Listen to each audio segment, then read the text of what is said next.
Good afternoon, Facebook followers. My name is Tom Lowy.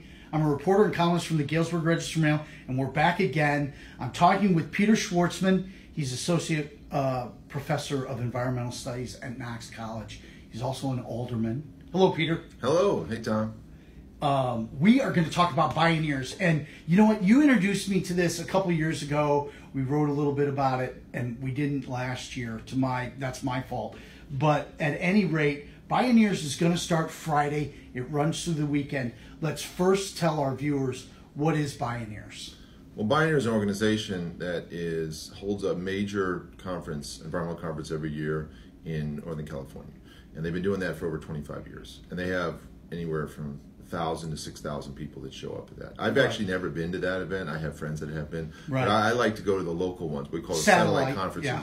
And so they do a 3-day event, usually in the middle of October. People are welcome. It's not free.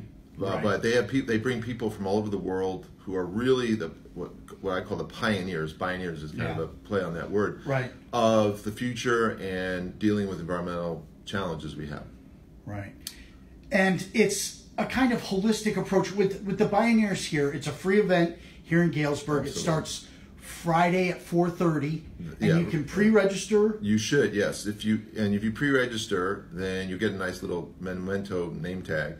So you get to know people and meet people, but also you get up to 4 free meals, and so through the days. And people type in Bioneers at Knox College. Yes, that's all you need to type. In your search engine. And you'll go to a website immedly that has the entire program. Right. Which is about 19 hours in total. Figure that out, yeah. And then there's a link to do registration. And registration, since there's no cost, we don't need your credit card, we don't need anything. It's very simple, just your name. You can even, if you don't want anyone to know you're coming, that's fine. Right. But we also use it as a way to attract others, right? Because if they see there's an increased number of people coming, then it's something to do. But it's very simple. It takes like 30 seconds maybe to register. And here's the deal. This is what I find interesting. Number one, Bioneers, a lot of people are going to be talking about the kind of a kind of holistic idea of the environment. That when you're talking about the environment, you're not just talking about clean water. You're talking about its relationship to children, to plants, to everything you can think of. Correct. Talk a little bit about that. Right. So people hear the word environment, and I'm an environmental science professor, but they think, okay, the birds, the trees, the oceans, the air, and those are certainly part of the environment. Right. But we're Bioneers really at its root, it has a theme called "We are all relatives, we are all related." Okay. So what does that mean? That means everything. Right. And so how do we relate to each other? Human relationships. Right. How do we? So there might, I don't think at our conference there's going to be a speaker on the prison system, but there could be, because that's related. That's a social concern that has impacts on communities, economically and otherwise. So we deal, you talk about the triple bottom line. We have the environmental concerns, we also have economic concerns, jobs and so forth, and we also have social concerns that all of us are involved with in one way or another, or affect us in the state of Illinois or Midwest. So all of these things kind of come together, and we brought people from the area and from neighboring areas to speak. So we have somebody coming in to talk about the future of solar in Illinois, which I think is it's happening, and there hasn't really been a spokesperson that I know of in this community. This is the first such event. That's going to be Saturday, I think, at 1 o'clock. There's going to be someone talking about medicinal herbs and how you can grow herbs in your backyard, essentially, and convert those into tinctures and lotions and things that can help you and heal you, actually, which is a fascinating thing. Tina Hope is an amazing resource locally. Most people are not familiar with her. That's just tip of the iceberg. But we have people talk about the CAFO industry, which is popping up all over this area. Most people in Galesburg don't know what's happening. If you go out to a few miles here or there, you see these large industrial farms indoors of generally pigs. But I mean, it affects us. It affects our groundwater. It affects our people locally. That's just, again, I could go on and on. But there's lots of topics that are going to be addressed. People can see all the topics. We're going to stick to the schedule. We've been doing this. This is the 8th year doing this, so we have some experience with it. And we usually have 100 to 200 people show up. Probably half are students and half are community members. And that I really want to emphasize the importance of trying to expand into the community further. again, Knox College is hosting this event. Right. It is on our campus, but it really is a community event, and we want people to come. That's why we make it free.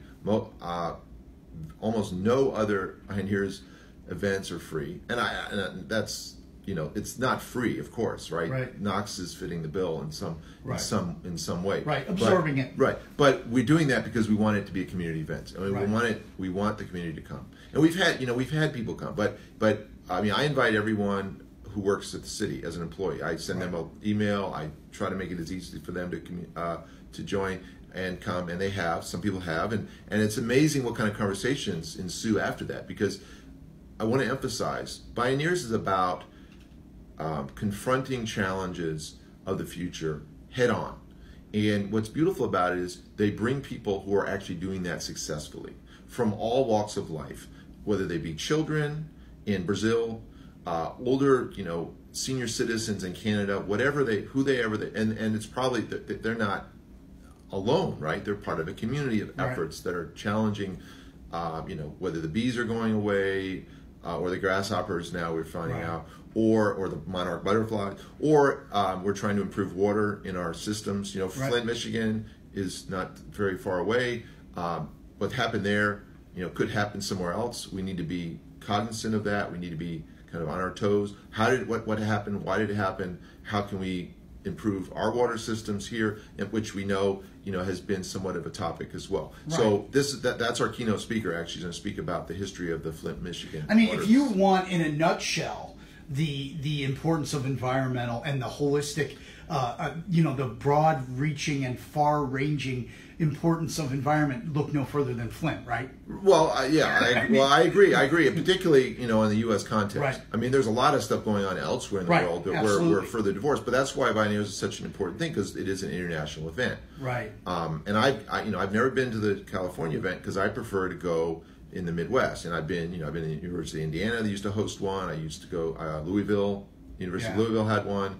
You said the first one you went to was in Michigan. It was in upper state Michigan, which was a long drive, 9 hours. And I still vividly remember 18 years ago, like getting out of the car at 2:30 in the morning and feeling like I wasn't sure I could make it to the front door because I was so tired. But I was tired not just physically, I was just exhausted emotionally because there was so much amazing stuff.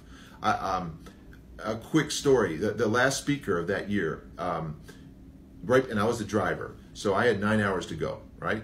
It turns out he was dealing with gang issues in Los Angeles when I was a student in Los Angeles. Okay. And even though we were the same age, he was a basketball player too, and better than I was. So he was playing Division I, I wasn't.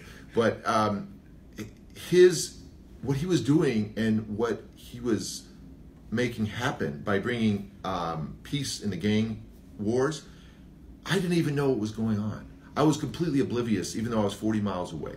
Right. And listening to him tell his story, and I could tell you more. Achilles Sherrills is his name, and you could find some of his stuff. It's amazing. It's unbelievable that a human being could go through what he went through and still be positive and still actually have proof in the pudding of the number of murders that were reduced and all this great stuff. And I was right there in the backyard, but I was completely oblivious and ignorant of what was going on. So I literally spent 9 hours driving home thinking about that. How could I be in the same neighborhood as this gentleman? We're both humans. We're both breathing the same air, but yet be so distant in some regards. So that was a real lesson for me. And then I said, well, I need to go back to Bioneers. I'm sure next year they'll teach me something else that's really empowering and powerful. And of course, I go back every year. It's like a shot. And that's what I want to hit on to kind of close things out. And you and I share some things in that there's so much negativity. Like you talked about, you hear, and we as people hear so many negative things in the news about the butterflies and about, why the polar vortex happened and polar melt and all that kind of stuff. We're overwhelmed with negative news about the environment, and then also I think overwhelmed with kind of negative attitudes. I see a lot of it in the community when you try to write about environmental issues or whatever. There's the automatic response of we can't change things, and there are 10 reasons why we can't change things. Right. And one of the things that you said in closing with our pre-interview here is that Bioneers gives you a lot of hope that there's not that you're going to leave Bioneers with at least some constructive ideas of things you can do, and even if they're small. Absolutely. Talk a little bit about that. I think that is the most important part of Bioneers. Okay, it's true. I mean, in my field, you're just every day. If you go to the websites and the news organizations that I frequent, which is part of my responsibility as a professor to be up to date.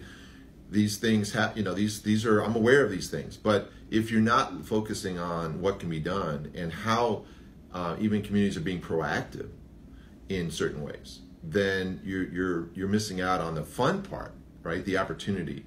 And so to me, that's why I gravitate to Bioneers, and I essentially need Bioneers every year. And I've heard from others who go frequently who feel the same way as I do. It's like a magic pill of hope, and it's not hope in in a general sense. It's very specific. It's very like, okay, so how, if I want to, if I'm worried about the butterflies, or I want to see more butterflies, or I want to prove the beauty of my community, which is important psychologically and whatever. Right. Well, how do I do that? Well, let's build a way station. Let's find out who's doing that. How do you do that? Who do you contact? How easy is it? Who are the people you need to contact, like online? What websites do you need to go to? Yeah, I mean, you can get online, just type in things, but actually see a person physically in front of you, right? Who's doing this? Who's the practitioner? You have just a wealth of opportunity to ask them questions and tailor, what they're doing to what, your specific conditions. Very important. And we all need that. And so these are the people that, they're coming. We're not paying any speakers. That's another amazing thing, right? So the speakers are coming because they love what they do and they want to share what they're doing. And they're very hopeful as well. I mean, if we were pessimistic about things, we would just stay home and complain like a lot of people do. Right. This is not that. It's not just a bitching session, right? It's a session where you meet people who may even have just a modicum of hope, but they're working towards pursuing it. They're pursuing the future that they want. See, this is another thing. I think one of the things that Bioneers at the base says is you create the world you want. Right. Right. Both psychologically and physically. Yeah. Right. If you want a beautiful garden, okay, well, you may not know how to do that, but some people do. Right. So go talk to those people. These are the people you're going to meet. Right. And every session has a Q&A or a discussion component so that you're not sitting there passively. Right. I also want to point out there's actual physical activities. We have a yoga, and upcycling session. Right. I mean, there's there's a herbal medicine. Right.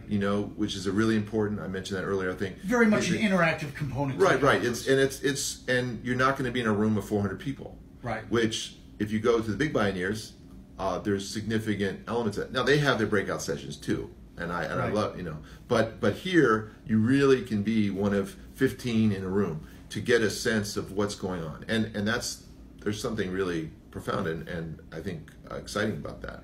Let's say, okay, so let me kind of recap things here a little bit, and viewers who are just joining us, I want you to know that Bioneers is happening this weekend. It's at Knox College, and it starts at 4:30 p.m. And you can pre-register. Friday, 4:30 p.m. And you can pre-register online. Type in Bioneers at Knox College. It's just like Pioneers, but with a B. So Bioneers at Knox College. Type that into your Google search engine. It'll take you right there to your registration page. No muss, no fuss. It's free. So they basically want to know your name, and you don't even have to do that. If you want to be anonymous Joe, be that. So yeah, you don't have to pre-register. Right. If you just show up. And if you just show up, where do you go? Like where on campus? So the Seymour Union. I'm sorry. No, take that back. It's the Center for Fine Arts. CFA. Center for Fine Arts. That's where. Which is over by the gym, right? Yeah. Yep. Gotcha. And where we host our plays and things like that. And local talks, and I've seen people there. People can park in the gym area. Right. That's probably the easiest way to access it. And there's also parking across the street from the gym. They might have a little bit of a walk, but Saturday's supposed to be a pretty good day, and Friday's not supposed to be too bad. So what I want to just recap for people is get a little bit of hope and get a little bit of, let's get a little bit of town and gown going. Right. You really, really want to see Galesburg. Look, you've got your built-in audience. You could do this every year and not have to worry about it at all. Absolutely, you're right. Yeah. But you really want your local audience. Talk a little bit about that. Well, I mean, I am serving the community now. I'm in my 8th year as alderman, right? And I've been working on various things with the help of assistance of community, and they come up with great ideas and things that we can do. Since I've been alderman, there have been new organizations created in the community, which I think are great, which are making inroads. I mean, you can see we now have the master plans that have been passed and agreed to. Not just first level agreement.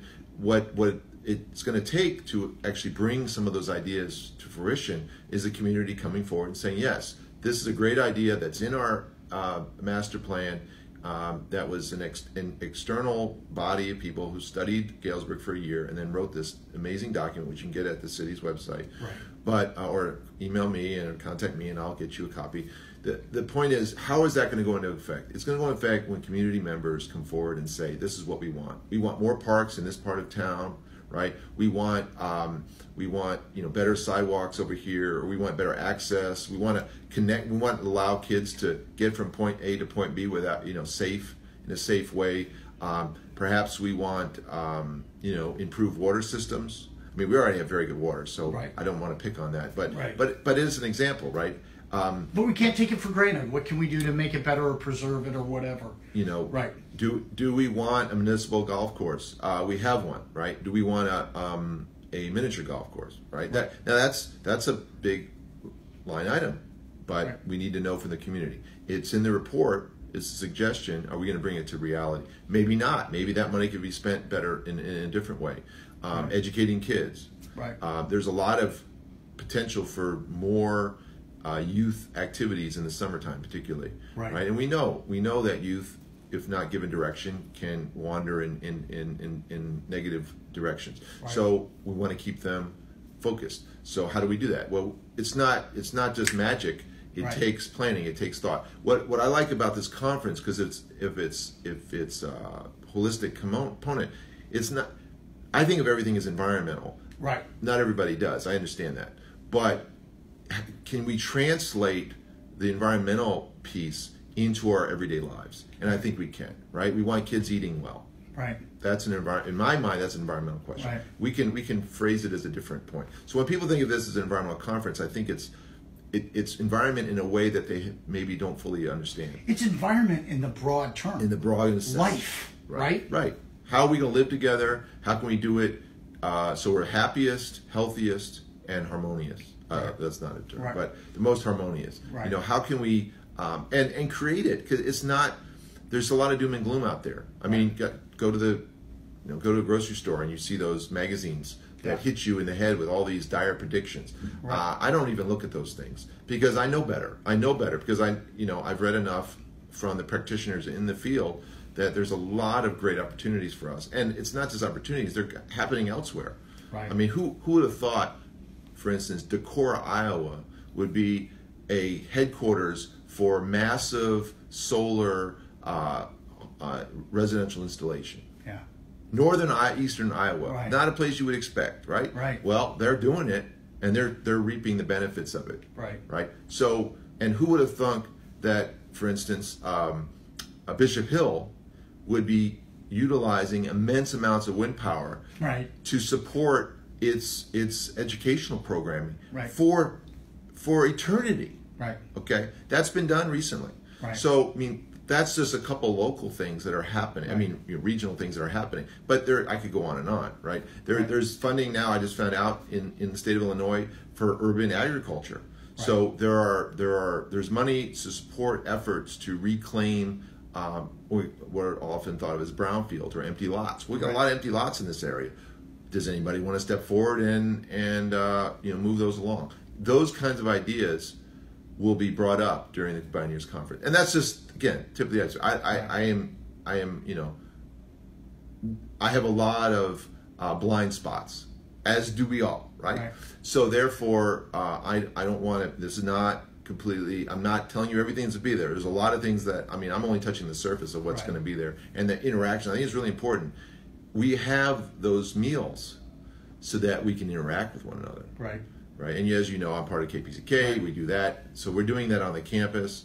I want to give out kudos to Debbie Steinberg. She's the sustainability director at Knox, and she's really kind of taken the lead in making sure this conference works. There's also a student committee involved, and they've been meeting every week for months. So I want to give them credit, because the conference would not happen without their efforts.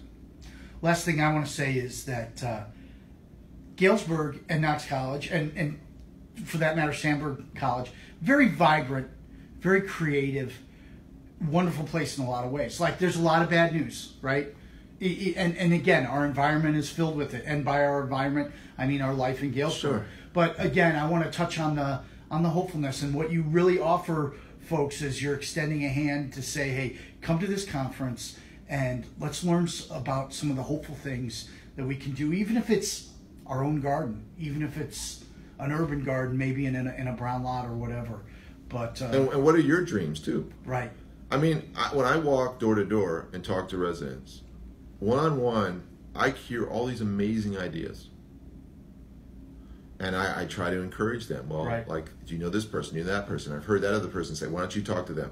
And it normally doesn't happen, right? But this is a space for it to happen, because you're going to see that person, and you're both going to be free to go talk, discuss, get feedback from other people, brainstorm, be open with your ideas, right? That's one of the other things. We often don't have a chance to do that. There's so much divisiveness politically, right now, that there's a sense that we can't talk to each other. Well, no, Bioneers, I've been there so many times. People can disagree about things, but it's done in a peaceful and hopeful and kind of informative way, right? Because we're all kind of getting ourselves on the same level of knowledge about certain issues, because we're bringing in the experts of our region, and that's the beauty. But they're only there to kind of facilitate things. They're not there to create all the things in our You're community. You're not going to be talked to for 19 hours. No. Or for 2 hours. Even. Actually, there's music and poetry on the Friday night, so we have 2 hours of that, and that's awesome. A lot of fun. We've got yoga, we've got people growing microgreens. If you don't know what that is, you got to come to that session. Again, it's free. And again, it's not free in the sense that Knox College is, and the students and wherever the funding's coming from. I mean, there's money. It's free to visitors. But that's why it's free, because we realize it's a community event, and it has to be, and we don't want anyone not to come because they can't afford it. Okay, we're going to recap here. Peter Schwartzman is an alderman, and he is an associate professor of environmental studies at Knox College, and he is an incredibly hopeful person. And for 8 years now, he's spearheaded the effort at Knox College to bring a program called Bioneers to Galesburg. And to give people an idea, that program is about 18 years old? Somewhere in that area. No, they've been doing Bioneers conference over 25 years. Okay. Yeah. And they have I found out about it 18 years ago. They have satellite areas, and Galesburg and Knox College is one of maybe 9, 10 of the satellites in the whole country. So it's kind of a big deal. Yeah, I would say. And we appreciate you bringing it. Peter, Thanks for the people interview. want to know more about it, they just type in Bioneers at Knox College. Absolutely. And you'll get the whole program is there, all the names, when the speakers are going to be there, and when the meals are. But you have to pre-register to get free meals. I mean, you can buy meals on site, but if you want that special add-in, we want it. Why do we want to know that? Well, because that allows us to order the food in advance, give our vendors a chance to have a sense of how many whatevers they're going to make, and that's a good idea. And also to create a somewhat of a name tag, so we can all be on the same page and know who the conference attendees are. And we have an email list of people who've come in the past, and we've been doing this long enough. It's a great group. I hope to see some new faces. I think it's important. The key, right? Yeah, I mean that's and anybody can contact me or call Debbie Steinberg at Knox if they want to know more information. Okay, we'll put some information down. But Peter, thank you for joining us. I really appreciate your time. Just to let people know, I'm going to have a column about this that's actually going to run Thursday. Oh, awesome. So it'll be the day before the event. We've got some city stuff that I need to report on in the meantime. Yeah. But I will have a column on Thursday coming in. I'll recap all this information for people. Thank you, Tom. I mean, it's really important. I mean, it's not. We've been doing this 8 years. Not every year have we had this level of communication with the public. And I want to, if people want to invite their friends or their neighbors, or let people in the Quad Cities know about it. St. Louis, right. Chicago. There will be people from Chicago there. I mean, they're all invited. Right. You don't have to be a resident of Galesburg. You don't have to. You can be 10. You can be 90. We want you there. All right, Peter Schwartzman. Thank you for joining me today. Viewers, thank you for joining me today. This weekend, it's still cold. It's still winter, and there's not a lot to do. It's Friday night, it's all day Saturday essentially, and most of the day Sunday. It's at Knox College, and it's at the Fine Arts Center for Fine Arts, CFA. Right, and that's right next to kind of the that gym area over there, the athletic center area. You can access it on Kellogg the Circle Street. Drive. Yeah, and so folks, head on over there.